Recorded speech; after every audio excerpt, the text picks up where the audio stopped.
right, he's back, baby. National NFL Insider for The Athletic. I didn't waste any time getting straight to the title. Puts that big grin on his face. Jeff Howe, your friend and mine. Longtime former Patriots beat writer, as we said, now gone national. And we are going to talk about what stuff is probably, people have wanted for the last 48 hours. Josh McDaniels is back. The Patriots have a defensive coordinator. Oh, yeah, Mike Vrabel was hired as the head coach less than 2 weeks ago. And we'll get into the granular part of that we may or may not have another episode 24 hours after this to really get into Josh's system. What I want to do now is a little bit of both. So to get someone who understands the Patriots, but also has a national perspective, we have Jeff back. Jeff, I don't really, you tell us where we're going to start today. It doesn't even have to be anything I just talked about. It's been so long. I feel like this would be a good host move. Guest gets to dictate right off the top. Where do you want to go? Wow, I wasn't prepared for that. You probably don't want to talk about the Red Sox offseason or the fact that the Celtics almost just lost to a G League team last night, or that the Bruins are going to be relegated to, I don't know, the fifth division in Europe. So let's just start with some Patriots and Vrabel stuff. Okay. Here's what I'm most curious about. I would say on a personal and podcast level. The Patriots fire Gerard Mayo as fast as they can. They hire Mike Vrabel just about as fast as they can. It take a little bit longer with Josh McDaniels and Terrell Williams, but they're now both in the fold and officially announced yesterday. We are recording today, Thursday morning. What is all of that movement and shift and change done for the Patriots' perspective across the league, their image, their credibility? It's added quite a bit because, I mean, you know how far the Patriots had fallen toward the end of the season. I mean, it got to a point where, or I shouldn't say it got to a point, it so quickly changed the narrative within the building of like, okay, Gerard Mayo is absolutely getting a second season to, oh my goodness, like something has to happen here. Like this is not working and it's not going to get better. And everybody around the league knew it. And there's always going to be some grace, some understanding of how hard this job is, especially for a first-time coach, or even in the other side of the operation, a first-time GM. These guys have a lot of empathy for what these first-time guys are going through, whether it's in another building or what have you. But there's still an understanding of, from afar, this just doesn't look right. It was the avoidable self-inflicted mistakes that Gerard Mayo kept making. And, sometimes it was at the podium on Sunday evenings or Monday mornings, as you are well aware. Oh, yes. Thank you. Yeah, I had forgotten. I had completely forgotten until you mentioned it. Yeah. I just figured you'd enjoy that trip down memory lane. Talking to people over the last week of the regular season, when that story, really made its way closer to my workload. Of course, that was something that started with you much earlier, but it was pretty clear that the Patriots needed to part ways. And I thought it was important, probably rehashing some stuff that you've since discussed, but I thought it was important that Robert Kraft took ownership of putting Mayo in a bad situation and understanding that, which was absolutely the case. And that was necessary for him to say. And then, again, just a lot of side eyes at what was going on in New England. And then you bring in Mike Vrabel, who everybody knows is going to immediately change the culture. It's going to change the way things are done within the building, with just team building and how you handle stuff around the league or what have you. So this is just, it's tough when you are an opponent or it takes two sides to make a deal and all that stuff. Like all these guys in these other buildings have relationships with everybody else around the league, or at least the good ones do. It can be frustrating to deal with a team that really isn't heading in a tangible direction or in a straight line direction, because you don't know what their goals and priorities are. So I think just it was just something where it was a big culture shift. And I think everybody understood by the end of it that a change needed to be made. And the Patriots saw that as well, obviously. And so it was one thing for the Patriots to hire Mike Vrabel, right? Who you mentioned brings instant credibility, winning record as a head coach. Talked a lot about Mike the last couple of weeks. And we'll get straight into Josh here, who they officially hired yesterday and announced, and Tuesday first reported by Kirk Minahan and confirmed by a bunch of other people within the market that, hey, Josh is back.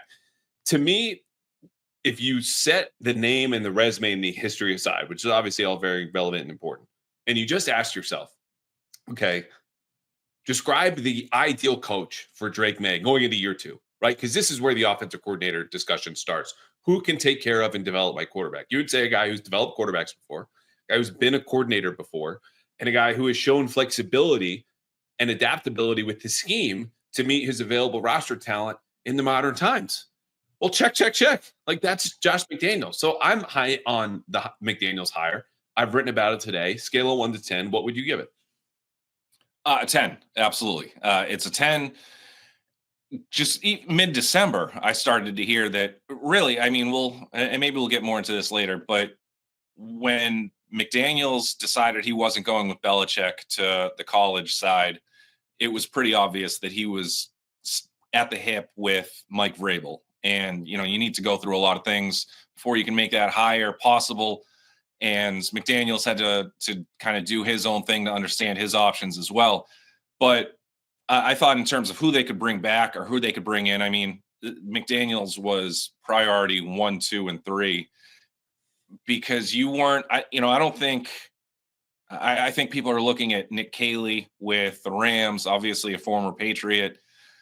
He's not quite yet in that spot where a Kevin O'Connell or a Liam Cohen had been toward the end of their Rams tenures, where it was like, okay, it's 100% their time to be an offensive coordinator. You're not getting that guy, or even, sort of like a Mike McDaniel toward the end of his run with the Niners. Mm-hmm. There wasn't that ready-made coordinator from that style system where you could just plug and play and just say, okay, well, this thing is, you're all of a sudden going to have Rams East out here or Shanahan East out here.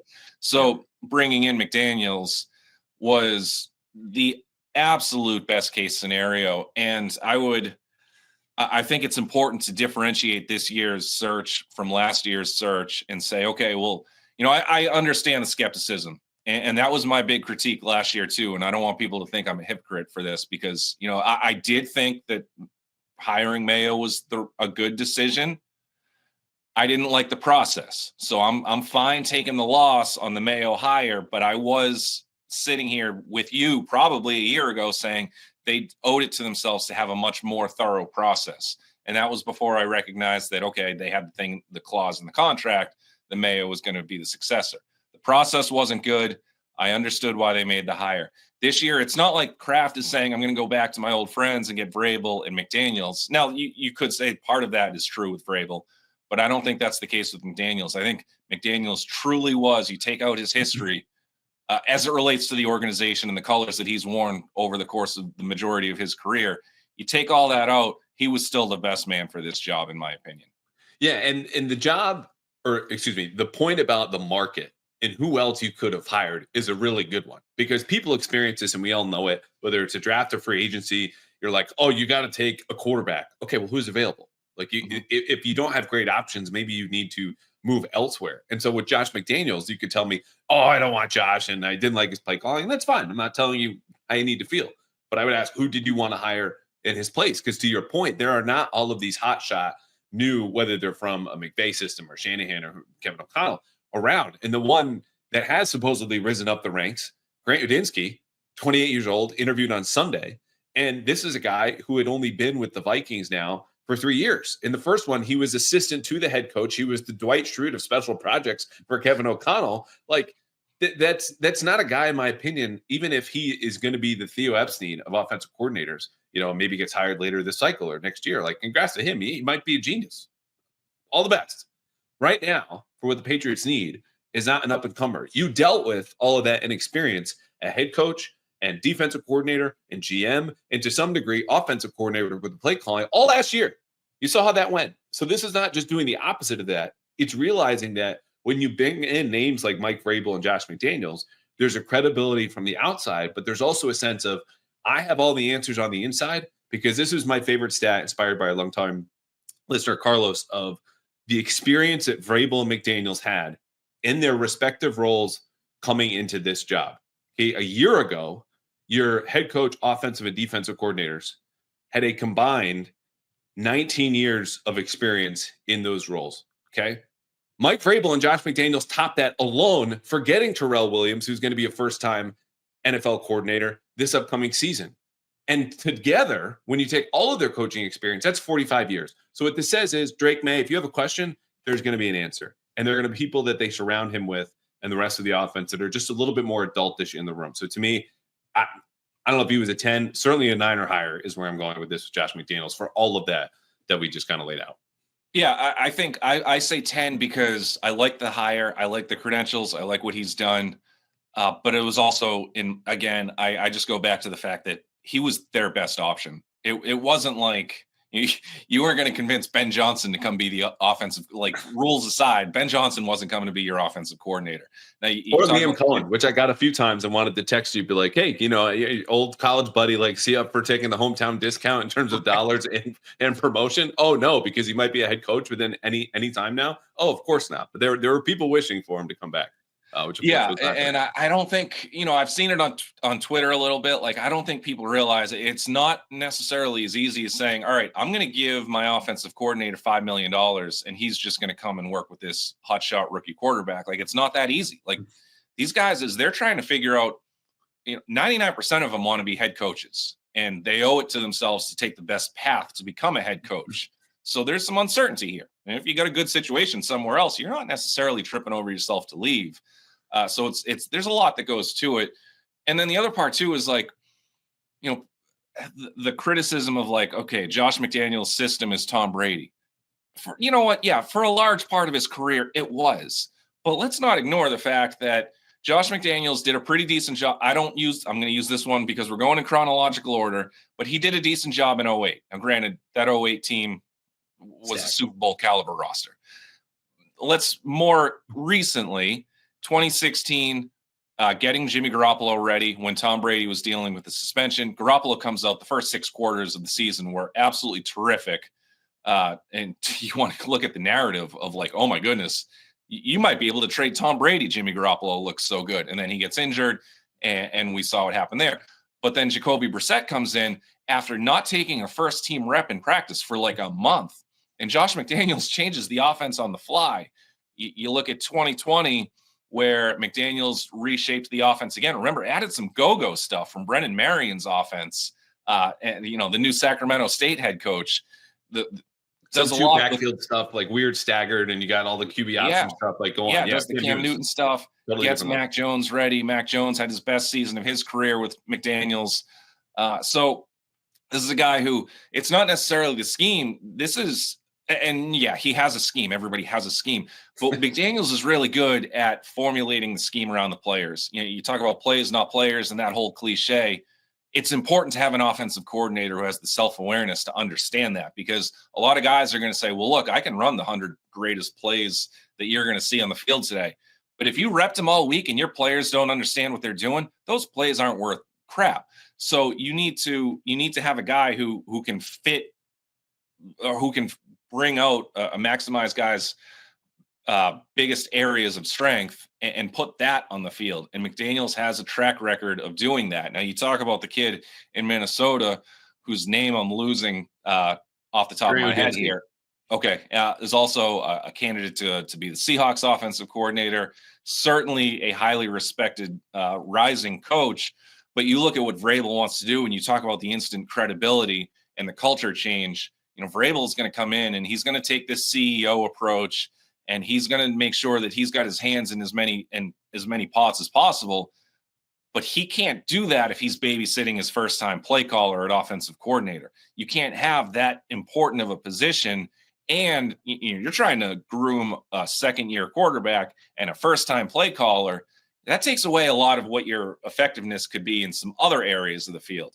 Now he can focus a lot on defense with Williams there as a first-time coordinator, but a guy who has a lot of potential. But at least now you can say, okay, Vrabel is a defensive guy at heart. He can gravitate toward the defensive side while Josh McDaniels just runs the offense, and you don't have to think twice about it. There's a lot of freedom that comes with having that going on within your building, and just being able to focus or to prioritize what these guys know they can do best. Well, and let's be clear too about what has been the ball and chain around the Patriots' ankle for the last 3 years that sunk them in 3 consecutive seasons. It's been bad coaching and worse offense. The Matt Patricia experiment, the dysfunctional staff Belichick stitched around Bill O'Brien, who, again, hand up his hire I was praising, as I think this brings credibility and stability and just some, someone who knows what they're doing in 2023, but no one around him knew what that was going to do because Belichick handpicked his assistants from all different places around the world. And then last year, Alex Van Pelt and his group, even though it was a much bigger staff, was hardly an upgrade over that 2023 offense. So with McDaniels, who left and started this kind of cascade of just failure on the offensive side of the ball, like that year in 2021, I think it's important to remember, like, they were 6th in scoring. They were top 10 by success rate, EPA per play, all these advanced metrics. Mac Jones was a rookie quarterback. That's what got him hired in Las Vegas. It wasn't the Brady portion of his career, which had been over 2 years earlier. And the same thing with 08 when you bring up Matt Castle.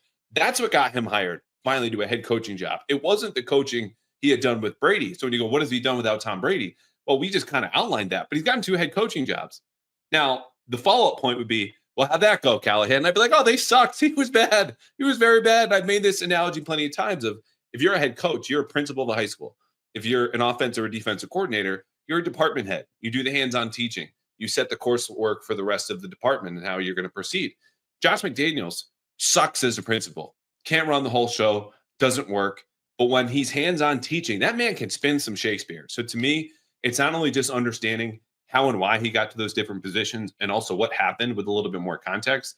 It's a great fit locally, his skill set, the experience. Like I said, 14 years for him already as an offensive coordinator.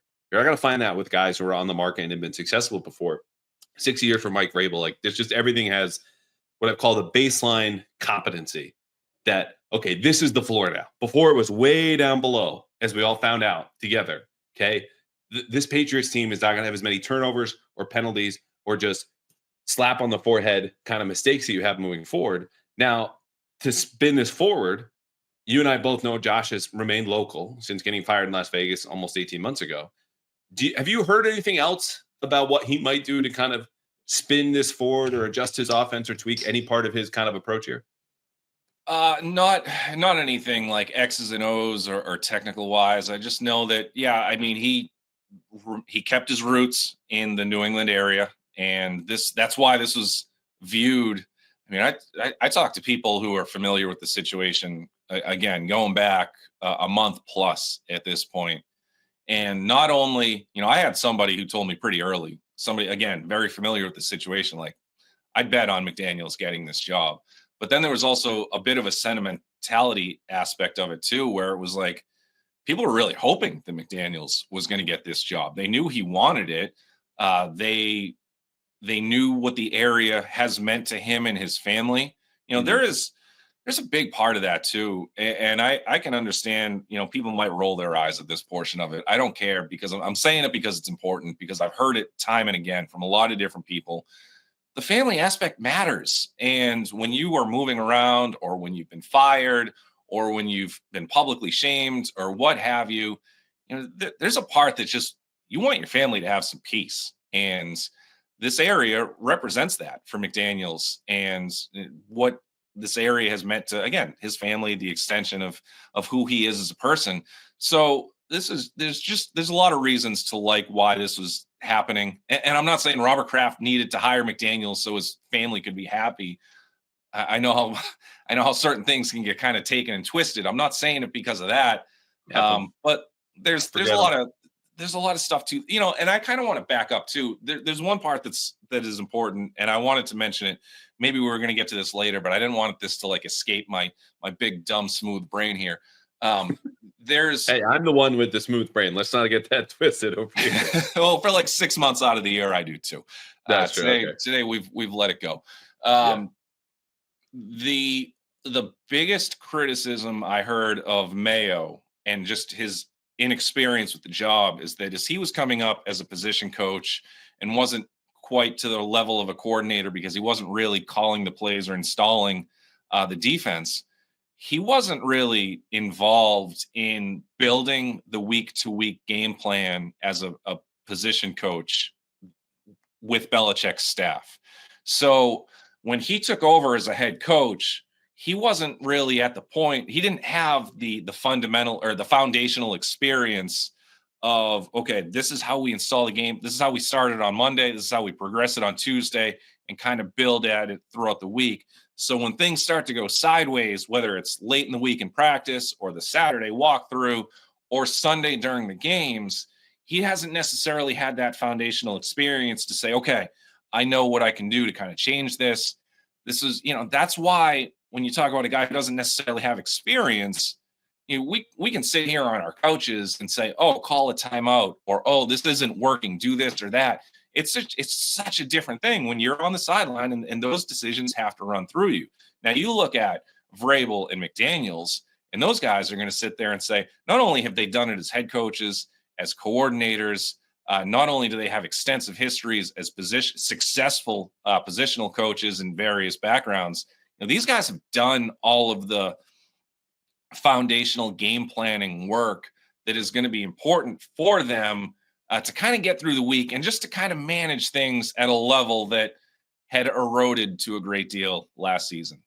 Yeah, the grunt work, and like Gerard had 5 years of coaching experience. So no big surprise. Year 6, it's a disaster. Again, I didn't see it, but in retrospect, you're like, oh yeah, this was a bad decision because he also couldn't surround himself with a network of people that you can go, they have those answers. And that's true of Josh in two senses. Number one is the scheme, which kind of collapsed under its own weight and complexity by the end because it was just too broad, has all the answers built in. Like the base of that system is to say, no matter what the defense throws at us, we have something we can check to a solution for this. If you can identify whatever the defense is, we get to that, we execute, we have the upper hand.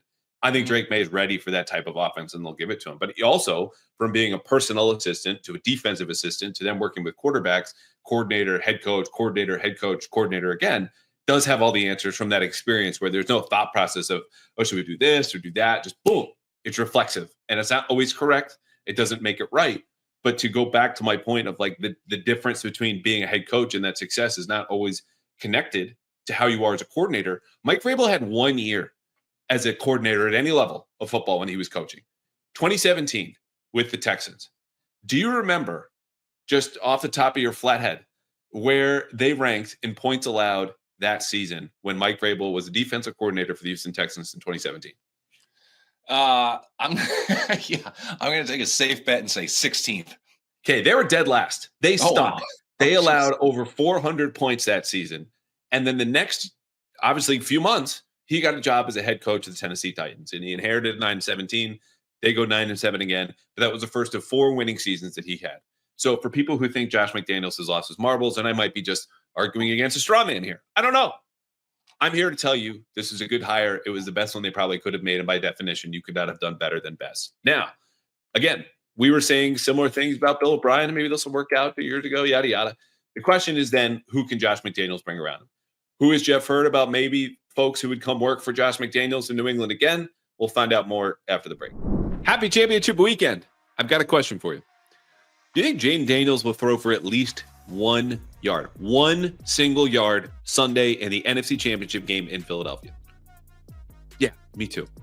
Well, if you think so, you're halfway to a winning PrizePicks lineup this week. It's that simple because this championship weekend, PrizePicks is giving away a free square in your lineup where you pick 2 to 6 player stat projections, more or less on each, file it away, boom, win some money on the back end. And the way you can do this is if you add that Jaden Daniels square for more or less than, and be honest, we're all picking more, than half a passing yard, there's your first square. All you have to do is pick a second one at America's #1 daily fantasy sports game, and it could be Patrick Mahomes for more or less than 253 passing yards in the AFC Championship game. It could be Travis Kelce, more or less than 69 receiving yards in the AFC Championship game, or a Saquon Barkley touchdown. If he rushes for more than half a touchdown, boom, in the NFC Championship game, and Jaden Daniels completes one stinking forward pass, you won over at PrizePicks, where they're giving away millions of dollars in championship weekend and the Super Bowl. So lock in right now.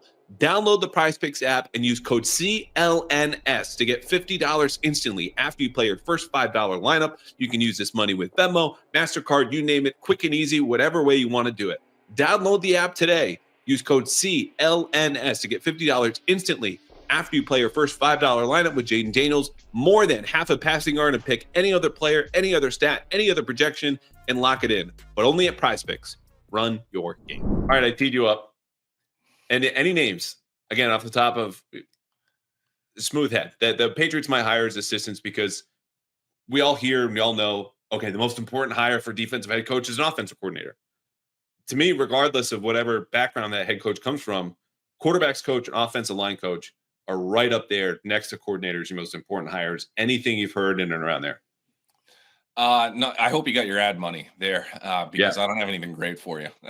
That's that's a heck of an empty tease. I've heard some names. I've poked around. I'm not at the point where I want to throw those names out there, because I just don't. I don't think it'd be responsible on my part. I've, you know, I'll say this: I'm asking for some trust. If you have it in me, great. If you don't, whatever. I understand. I've spoken to people who believe the job is attractive. Some are able to throw their hat in the ring. Others are not for contractual reasons, or maybe they're just in a spot where they're just happy. I can't. I'm sorry, I can't give you any names right now, just because I can't do that to the people I've spoken to. Understandable. I would say this: as they build out their offensive line coach and quarterbacks room, they might not hire an official quarterbacks coach, because we know Josh has often functioned as his own quarterbacks coach as a coordinator. I don't think there's any issue with that. And my understanding was last week, because I've said here in other places, that the next offensive coordinator, now obviously Josh, will be able to kind of fill out his own staff. Thomas Brown is a name that is new, which you don't hear a whole lot of new names in New England. Again, look at the head coach of the last two tries and his now new offensive coordinator for Mike Vrabel, very familiar faces. Thomas Brown is a guy who's been a highly successful running backs coach, college level, NFL, rose rapidly up with Sean McVay. Obviously, an offensive coordinator with the Bears last year, the Panthers before that. Neither of those stints go particularly well, but as someone who might be available, pending whatever his interest is in other places, run game coordinator, bring some different wrinkles. Who knows what Josh is up for? He will have a major influence on the people that work for him, as everyone, of course, works under Mike Vrabel. That's a name to keep in mind. I would look at to lead the folks on a little bit more than you have, but for the same reasons of you don't want to betray any trust from people that are like, yeah, I'd like to be up for this job, but I can't say that. Otherwise, I'm kind of breaking some rules contractually. Yeah. People who have been here before with Josh in Las Vegas. And that seems obvious, but that's not always the case when your boss gets fired midway through the season, as Josh was with the Raiders, because then you might go, I'm never working for him again. So yeah, maybe, and this isn't something I've heard, so this is no trust being betrayed. Mick Lombardi was the receivers coach back in 2021 here, and since left and is working as an offensive assistant with the 49ers. So you've got that little scheme diversity. You've got someone who's got local connections. And the receivers in 2021, Kendrick Bourne had a career year, 800 yards, first year in a system. So there's familiarity there. There's trust. There's understanding. Will it be Mick Lombardi, Thomas Brown? Carmen Bracilla was his offensive line coach in Vegas and then is now with the Giants. Like names like that, we'll see. But it is really important to see the fact that there is interest. Can you offer anything more around there? Like people who are unassociated with Josh, people who have some kind of relationships with Josh, or is this where does that interest lie around the league and with whom? He's a very highly respected teacher. You nailed that word earlier in the podcast. He's an incredible football mind. Somebody was telling me recently, like last summer, they were like, I learned more about football from working with Josh than anybody else I've ever worked with. And so people do want to work with him. You mentioned Thomas Brown. That would be another home run hire. I know he's been a guy who's been discussed for probably 3-4 years as a future head coach. Hasn't quite gotten there. Obviously was the interim with the Bears. He's had some tough situations since leaving the Rams. Carolina, that staff got wiped out. Mm-hmm. Obviously the Bears had Eberflus get fired. We'll see where he goes. I mean, he's got a lot of friends around the league. He's got a lot of different background with schemes that he's able to run. But yeah, like you said, like if McDaniels could bring him in, that would be a huge get, because this is a guy who, he's a very, very well-respected coach, communicator, teacher. And, if they were to somehow pull off Thomas Brown, that would be a big time get. I don't know if he's going to get a coordinator shot. There are still some other jobs that need to get filled too. So we'll see. Yeah. I would be surprised at this point, which is why I have a little bit more confidence that he could be in play. And it's not a knock on what you're trying to deal with in Chicago, which their offensive line for most of the season was as bad as the Patriots. And you also had a rookie quarterback, a guy who was not as willing to put his bad habits past him and was running around trying to play Superman. So like there was a lot there. Here's thrust into an interim head coach, still a good young coach, just might take a little bit more time before he's an established coordinator who gets a couple years run. We have not talked about Terrell Williams, who I still don't know a whole lot about, except for the fact that he was with Mike Vrabel for 6 seasons in Tennessee. Williams has said, we want violent players up front, which I don't know if there's anything more defensive line coach than just saying, GD, we need some violent players. That's the only description I have. He's credited Mike Vrabel for helping him connect more with his players since gone on to be with the Lions, and Dan Campbell, who, I don't think he's one to BS, and I think that's part of the appeal of Dan Campbell. But when he says, I think Terrell Williams is the best defensive line coach in the league, I don't know what else you would say about the guy you hired to be your defensive line coach. So I'd say I'm pretty confident Terrell Williams is up there. You can also look at Jeffrey Simmons and Aiden Hutchinson and Alan McNeil and all these guys. But the point is, he's well respected. He's been around. He's been in the NFL since 2012. Also worked with the Raiders and the Dolphins. Is there anything to add there? And then we'll get to Mike Vrabel stories. We got a mailbag. Yeah. No, I would just add just a little bit, the story that you tweeted out yesterday, just the violence quote. I mean, that was perfect. You couple that with the fact that he's coaching for Dan Campbell as he's saying that. And it's like, oh, these guys were made for each other. But I think there's a lot of similarities between the way that Dan Campbell and Mike Vrabel like to go about their business that I think Williams is going to fit well with Vrabel too. He already has fit well with Vrabel, excuse me. But he will continue to fit well with Vrabel. And I think, look, that's interesting. As you're a defensive line coach, you have your hand in a lot of the front seven. Now he's going to have to be able to expand his reach into kind of the back five or the secondary, of course. There's going to be a learning curve. But again, I think it goes back to our previous point. Vrabel doesn't have to babysit anybody on offense. So he can help Williams kind of grow into his role because Vrabel has done it too. I just remember actually kind of not necessarily full circle because I'm not on the Pats beat anymore. But the very first story I wrote after Nesson hired me to cover the Patriots for $25 a week back in 2009 was that the Patriots traded Mike Vrabel and Matt Castle to the Chiefs. So I remember, I was around the locker room a little bit as I was a freelancer for the Boston Metro and some other places in from 06 to 08, very sporadically. But I remember Vrabel and just how respected he was from his teammates, and remember the teammates in that era and the coaching staff, which was a veteran coaching staff, and just how much Vrabel knew the playbook. Like he was said at that time to know the playbook better than any player Belichick had ever had. Now you can since throw Hightower, McCourty, Mayo into that mix as well. Now, obviously, one thing doesn't necessarily lead to coaching success, at least right away. But this is Vrabel's knowledge, institutional knowledge. I don't even know whatever. I've gotten so far into a tangent. I don't even remember what my point was anymore. Mike Vrabel smart, says Jeff. And my big, stupid, smooth brain.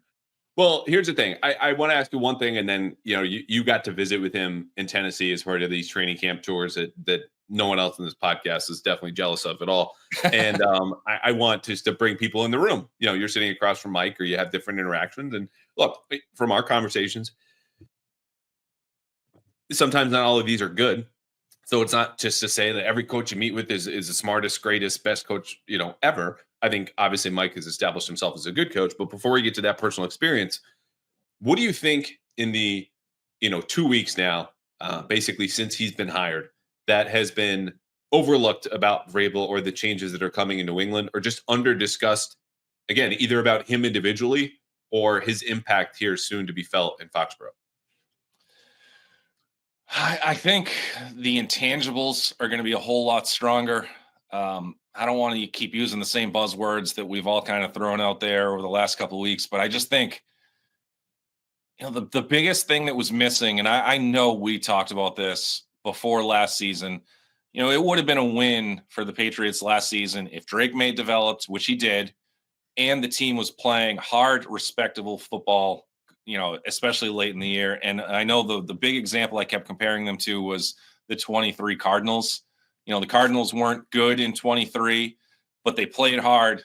They were scheme sound, and they at least built some momentum toward 24. Now, They obviously, made progress down the stretch, something the Patriots absolutely did not do this season. Exactly. So you're going to see just the intangibles. You're going to see a team that's fighting harder for each other. You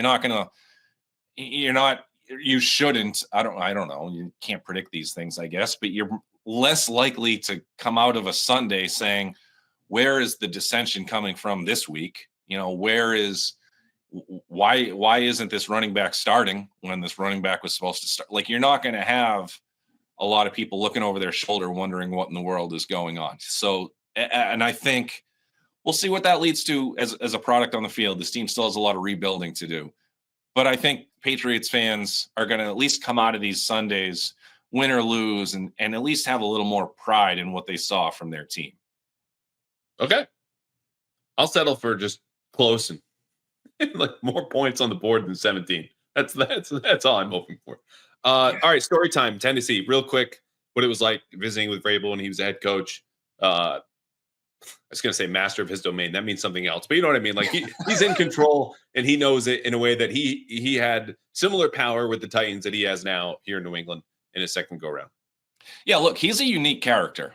There truly is not another. I have not met anybody else like Mike Vrabel around the league. And at this point, I guess I'm going into year 4, I think, in this role. And I've gotten to meet, pretty much everybody in a position of power. And I haven't seen anybody like Vrabel. You have to command his attention when you're talking to him, or else you're going to lose it really quickly. We don't have too much of a background, even though, I spent so much time covering the Patriots. Like, occasional like scrums or just saying hi because I was in proximity to Karen, who we both know and love from our time with her at the Herald. Yeah. But so like there was a very small familiarity that Vrabel and I had when I visited Nashville a couple summers ago. And I remember, so I'm standing now, all these teams have different access during training camp. Like some you can stand basically right on top of the field. Others want you 100 yards away, watching, from a 737. But with Tennessee, I was walking around the field and they were having a live scrimmage. And I remember this DeAndre Hopkins took over that day. It was actually pretty fun to watch. But I was standing down by the end zone, and I'm very aware of when you're standing next to a football field and these guys are practicing and the play starts coming toward the sideline, you better get the hell out of the way very quickly, because those guys, you can see them coming closer to you. But if you even blink, you're going to be tearing an ACL, and you don't need that. It's so you need to have a good amount of self-awareness. So I'm not standing on the sideline oblivious or just like naive or like, oh yeah, nobody's going to run into me. I'm invincible. So I'm paying attention.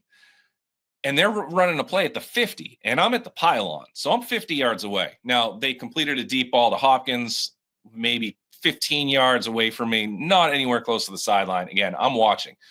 And then I'm sitting there, and I don't know if it was like somebody behind me was trying to talk to me. Something happened that very, very brief, like for a moment, took away my attention. And they were between plays. They were not running plays. But then all of a sudden, I start hearing, hey, get off the field.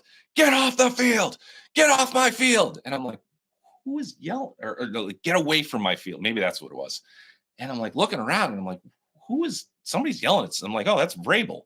And then I very quickly realized, no, he's yelling at me. I was too close to the field, and they were about to run a play that was going to go toward that right pylon, and he wanted me so far back. So then after practice, so I don't think too much of it. I'm like, yeah, you know what? I screwed up. I was paying 99% of attention, and I should have been at 100. And that was my bad, and I deserved to kind of get called out for it. Now, I was not dangerously close to the field, but I appreciated the fact that Mike Vrabel didn't want a death on his hands that day. So I go up after, and I'm like, hey, what's up, Mike? Like, good to see you. And he was like, oh, you're the guy I told to get the F off my field. And I was like, yeah, Mike, not my best moment, but just a guy who he's got a good recall. He will bust your chops at any given moment. And again, you always heard the stories about Taylor Lewan saying you need to always be paying attention. Like, you don't want to be that guy who gets called out. And even though this example is nowhere near the neighborhood of how a player would get called out in a different type of environment, you kind of see what he's capable of when he feels like getting a little fiery.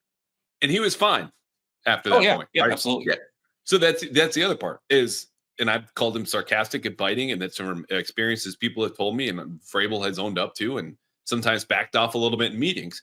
But once he gets his point across, he moves on, which frankly is a very healthy way to go about your business, provided you have people around you who understand kind of what the deal is and have thick enough skin.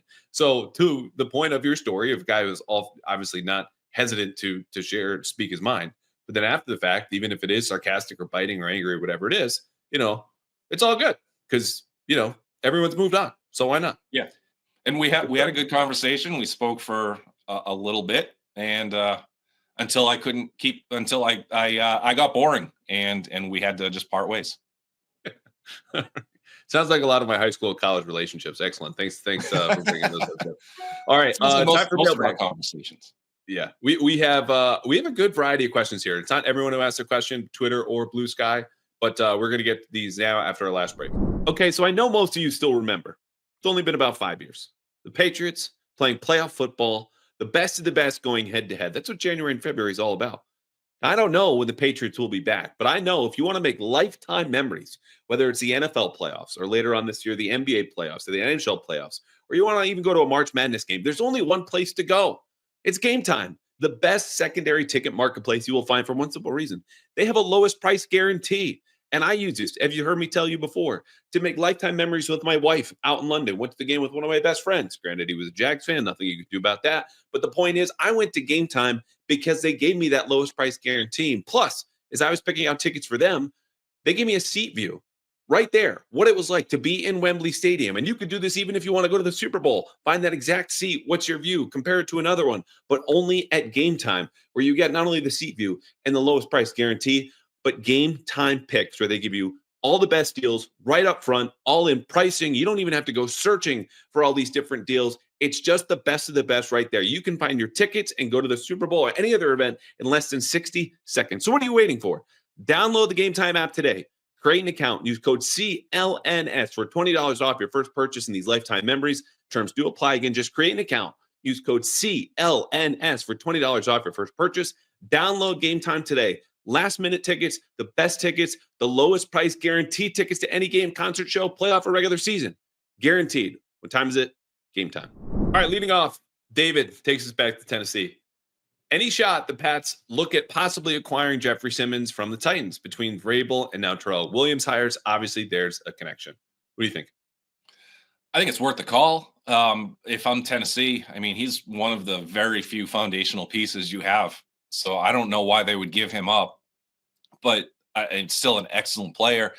The Patriots are in need of excellent players. So it makes a whole lot of sense. And if that's somebody Vrabel wants to keep working with, yeah, absolutely make the call. But again, if I'm Tennessee, unless he looks much more or much closer to the back nine than we are seeing from afar, I don't know why you would give him up. And if you're the Patriots, for anything less than like a second round pick, and I wouldn't give up 35 or 36 to get him.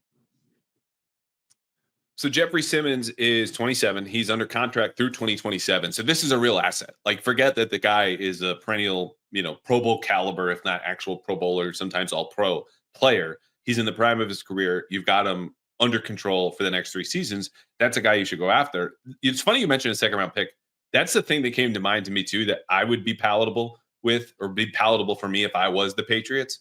Now, granted, this is also a team that cannot really afford to part with any kind of draft picks. But if you were going to, as a rebuilding team, blue chip player who immediately plugs a hole in and is familiar with the system and you're familiar with, so there's really no risk of this kind of adjustment period.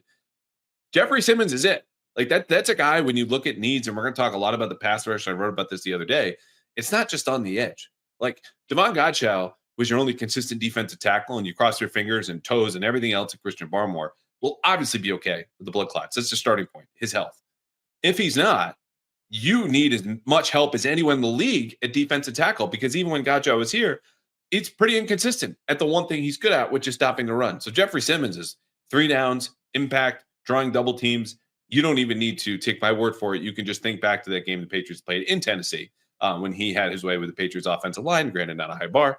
And it's just a guy every single box you can want. Prime of his career, under contract, familiar, blue chip. That's defensive tackle is as big of any other need. He would fill all that and help out a lot. So yeah, I hope they do make the call. But I would also suspect they don't. The Titans are not going to only hear from the Patriots about it.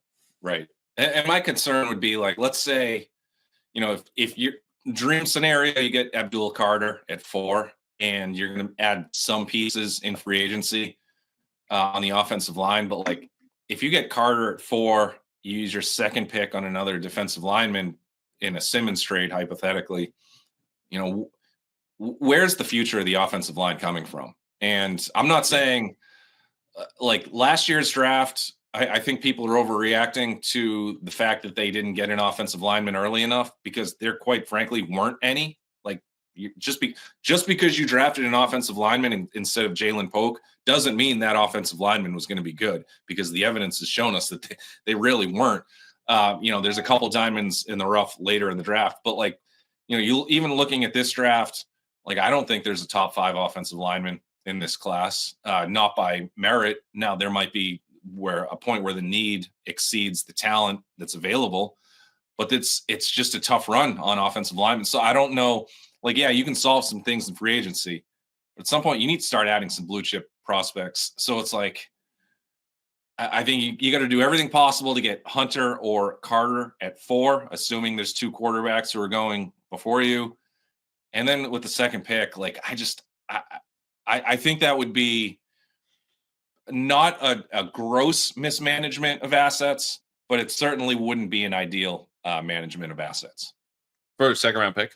Yeah. Just because, again, now I have not, look, I've tried to study or get an understanding of how the top 10 to maybe 12 picks of the draft will go, just in terms of what these offensive linemen are looking like. I don't have a great, I'm not Dane Brugler right now. I don't know who's in the offensive line category in the 30s, like, and how good of a prospect you're going to get. If I find out like right after this that like you're not getting a good offensive lineman in the 30s, then sure, you know what, pony up that 36th pick or wherever they are to try to get Simmons from Tennessee. But I just think like ignoring that position high in the draft for a second year in a row, or preemptively doing it by making an earlier trade before the draft it has a chance to unfold, I would be skeptical. Yeah, a couple of things on this. Number one, because these are players that I argued for at the time, like Brandon Coleman, who went to Washington and had been at TCU and played a bunch of different positions and fit all the physical prototypes that the Packers and Elliott Wolf typically use as benchmarks for their offensive linemen, was there a couple picks ahead of Caden Wallace. Roger Rosengarten goes to the Ravens and is starting for them at right tackle, and only really played right tackle. Guys that were available, they could have moved up to go get. You don't have to sit and pick. You can jump ahead for certain guys. There's risk baked into that, but those are players I thought were better than Caden Wallace. I don't know if the Patriots did, but to me would have made better picks. I think there were offensive linemen they could have gotten up and gotten. Granted, that's in the past. And there's so much for the draft. So I want to just stress it's January 23rd, okay? But when you talk about like you got to get Carter and Travis Hunter, that makes a lot of sense to me. I think Abdul Carter, just as someone who's watched him more than I think most people have in the region, would be a really, really good pick. Will Campbell at LSU, short arms, this and that, lots to learn. I would entertain if you do, let's say, theoretically, deal this second round pick for Jeffrey Simmons, which to me, I'm going to say right now, stamp of approval, done deal. At that point, I'm more incentivized to trade back possibly. And who knows what the offers are, who knows who the players are going to be that are available. If I can go back 4, 5, maybe 6 spots at most, and Campbell's still around there, or Kelvin Banks Jr., I know people are lower on from Texas, as your potential left tackle.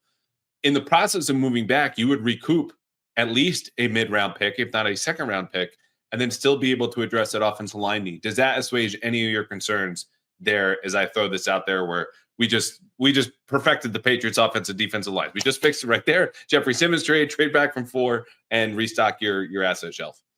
Look, I think if you're hell-bent on now, if you pass on Carter, you're going to deserve all the second guessing that you're like, if he turns into Micah Parsons, it's probably not going to look good for a while for you. No. So you have to be cognizant of that. However, if you sit there and you're Elliott Wolf and Ryan Cowden and Mike Vrabel, and you're trying to figure out how the draft board is going to fall, and you really, really, really want Will Campbell, then trading back to, let's say, the 8 to 12 area and still getting him, I would say that's a win. And then you're going to pick up, I would guess, at least a 3 in order to do that. But again, like, you are still really hoping that 2 quarterbacks go in the top 3, because that is going to incentivize somebody to trade up for either Hunter or Carter, because those guys, I think, do have a lot of trade up stock. Now, if one of those quarterbacks, let's say Shedeur Sanders, Cam Ward right now is the most likely number 1 pick. Shedeur Sanders has a chance to work his way into that conversation if he crushes it the next couple months at the bowl games and the pro day and the meetings and the combine. He needs to interview well. And if he does, he's going to get in that mix. If he does not, you're going to see Shedeur Sanders potentially take a pretty big tumble. And that's going to throw off a team that is picking in the top 4, because now all of a sudden the top 3 is now looking like Cam Ward, Travis Hunter, Abdul Carter, in whatever order. And if you don't have a team that's comfortable enough to trade up for Sanders, then all of a sudden the 4th pick is not as desirable. Okay. Ready for another trade? Let's go. Garrett Wilson. This is from Jason. Is there any world where the Patriots could trade for Garrett Wilson? Jets would seem to be a perfect trade partner if, they weren't division rivals. I think I cannot, it's not going to happen. Like, there's just, come on. I get it. I love the creativity. I appreciate the question. I like putting yourself out there and kind of really swinging for it. I love the question, and I'm happy it was asked. I cannot disagree with the premise anymore, because the Jets can't risk Garrett Wilson playing well for the Patriots. Garrett Wilson still has more than enough talent to think that he's going to be successful somewhere else. Let it happen in the NFC if you're the Jets. If the Patriots are willing to spend a full round higher than anybody else and probably add, let's say, a 4th rounder to it, you know what? Maybe you're more comfortable taking that risk.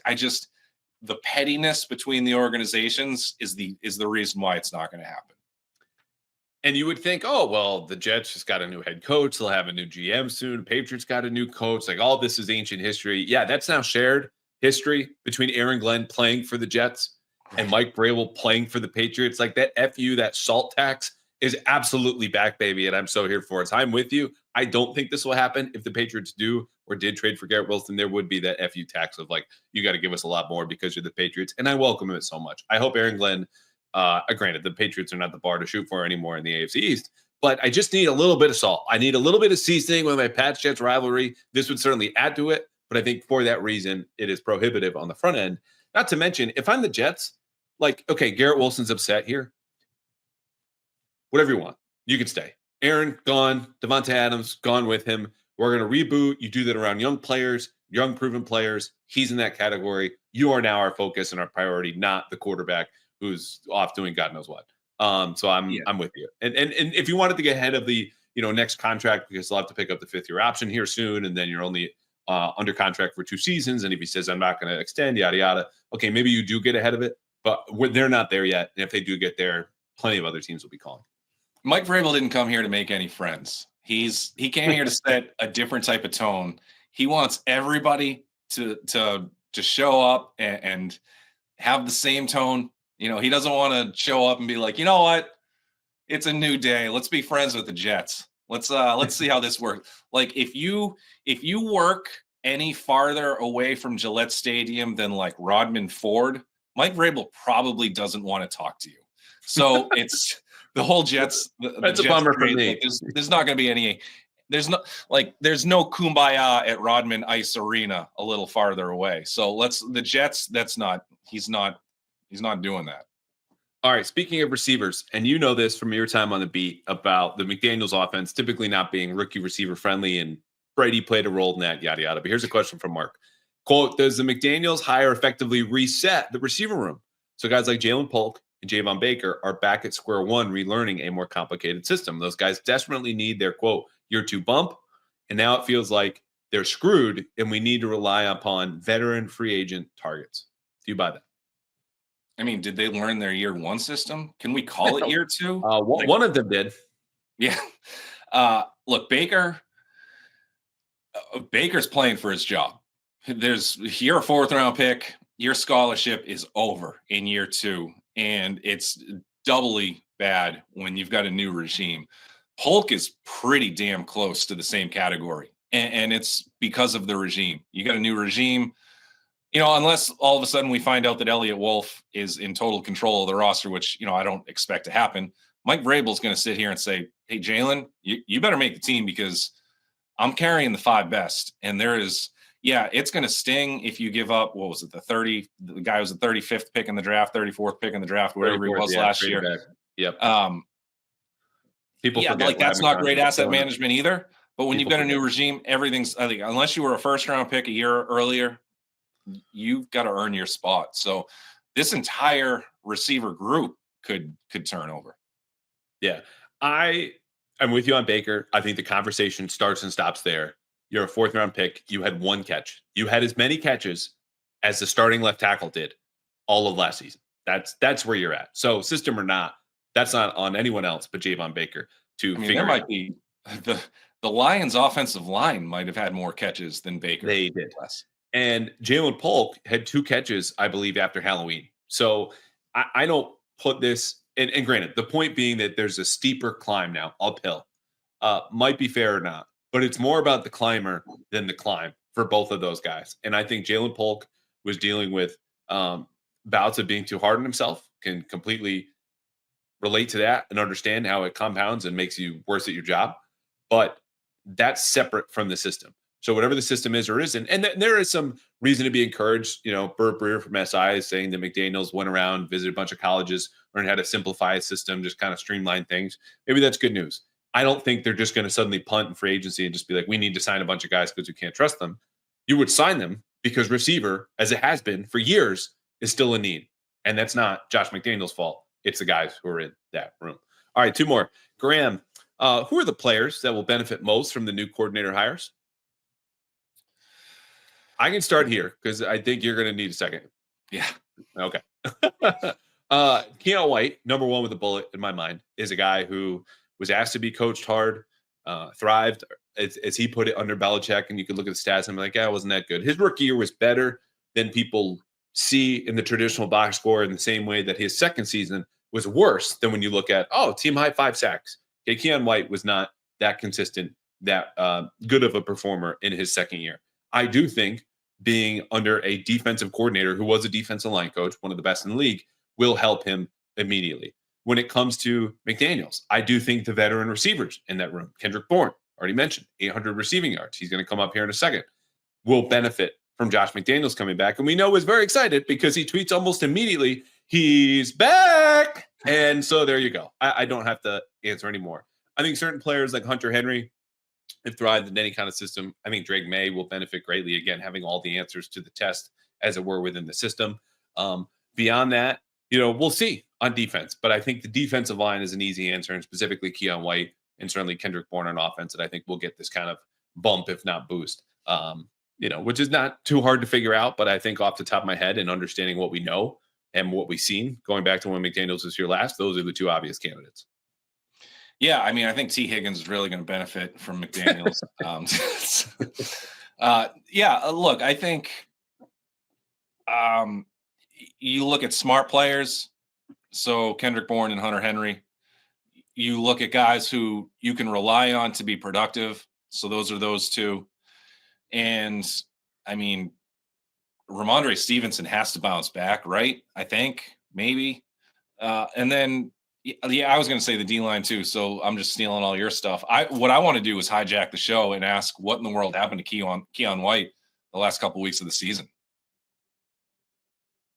He, I think, had it with the coaching staff, made that clear. Again, talking to our godmother professionally, Karen Gregan, who just opened up. He's like, I don't know about my future. There have to be big changes. And Gerard Mayo was pretty confident that he would walk that back, and then Keon White didn't. So I think the relationship right there is out in the open for everyone to study. And when you don't believe in your boss, you don't believe you're getting better. And he took accountability. He was like, I need to play better. I don't know why I feel so disconnected, but it's on me. And he criticized specifically his own run defense. It's just a guy that versatility, I think, became a curse for him, where you're playing for a team that has so many different holes. And when you're not allowed to kind of stick in one position, and then when you haven't earned a trust to be able to take care of being on the edge or an interior rusher, like there's just too many moving parts and not enough answers, and you get caught in the middle. And that's what happened with him. In addition to just some bad plays in his part, some effort related, others technique, and you're just going, this is day one stuff, man. You blew it. But it's just kind of a melting pot of miscues, is what I would say. Gotcha. All right. I lied when I said two more, but this is number one of now finally two more. BJ.com. I do not advise anyone to go visit this website, but this is what the handle was. And this is the question that was asked from BJ.com. Kendrick Bourne seems really happy that McDaniels is back. Yes, established. And he had a career year as offensive coordinator in 2020 when McDaniels was the offensive coordinator in 2021. But is there a chance Bourne doesn't even make the team as the team tries to find better receiver talent? My answer is no. I forgot to look this up. How's the contract? Like, how much would they be out? Very team friendly. He's got 2 years left. They could cut him this summer without much penalty. My answer, in addition to it being a friendly contract and Kendrick being somewhere between a 3 and 4 option at this point in his career, is that last year he's coming off the ACL and he did not participate at all in training camp or the preseason. And you always hear from guys who tear their ACLs. I didn't feel like myself until year 2 post recovery. So that's what is upcoming, in addition to the fact that, like, okay, he's not going to make the team because you brought in T. Higgins and Chris Godwin and McMillan, the kid from Arizona, and yada, yada. Like, it would take just unprecedented amount of movement in the receiver room, a la 2007 with Randy Moss and Dante Stallworth, and even Jabbar Gaffney got to hang around that year, and Wes Welker, obviously, for him to be gone. I just don't think that's going to happen. Yeah, I think it's unlikely, but I wouldn't completely dismiss it just because, like you said, the possibility does exist where they get the high-priced guy in T. Higgins, and then the second-tier guy like a DeAndre Hopkins, or like you said, maybe a Chris Godwin, although I'd be surprised if he left Tampa. And then all of a sudden, let's say you draft a couple guys, or let's say Polk and Booty play really well in training camp, and now all of a sudden you're sitting there and saying, well, Kendrick Bourne doesn't cover punts. He's 4th or 5th on the depth chart. You know, what's truly going to be his role? Like, I don't think that's overly likely, but I wouldn't dismiss that possibility because I don't think it's too far-fetched. Fair enough. All right, this one comes from Andrew on the podcast. Hey, Jeff, pal, any offseason predictions for the Patriots moving forward? You go draft, free agency. We'll get you out on just one prediction. I think this will happen or has a likelihood to happen. You mentioned T. Higgins a couple of times. What do you got? Yeah, I'm going Abdul Carter at 4. Okay. I think that's the play, and I think that's going to be a Vrabel type of guy. And I mean, I'm not ready to go all the way onto this, but I'm gonna let some words filter out of the. Like, I remember looking at Micah Parsons before his draft and saying that is a guy who, if it all really comes together, you can see before he even has a hat to wear from an NFL team, this is a guy with Hall of Fame potential. I think Abdul Carter is close to that, and I want to learn more. I still have a lot of people to talk to about him. I want to make sure I understand the off-field stuff as well as we all kind of know what he is on the field at this point. But man, if you get, like, I know it sucks for the Patriots to lose that number 1 pick and not to be able to trade that out and get a bounty of future picks. Like, that sucks. Yep. But if you wind up with Abdul Carter either way, like, you're going to be all right. Yeah. All right. I didn't know you had a number 11 jersey on underneath it, the blue flight. Man, I might take one after that pitch. I'm excited. Jeff Howe, read him The Athletic. Follow him on X, Twitter, wherever else he is. We will obviously have you back. You're going to Senior Bowl, yeah? I am. Yeah, I'll be there for 3 nights. Is Abdul going to be there? Or are you going to is he going to file a restraining order? Do you think anybody's I hope not. I'm trying to. I need to learn more about him. It's going to be hard to do that from afar. I don't know if you need to learn more about him. I think you know enough.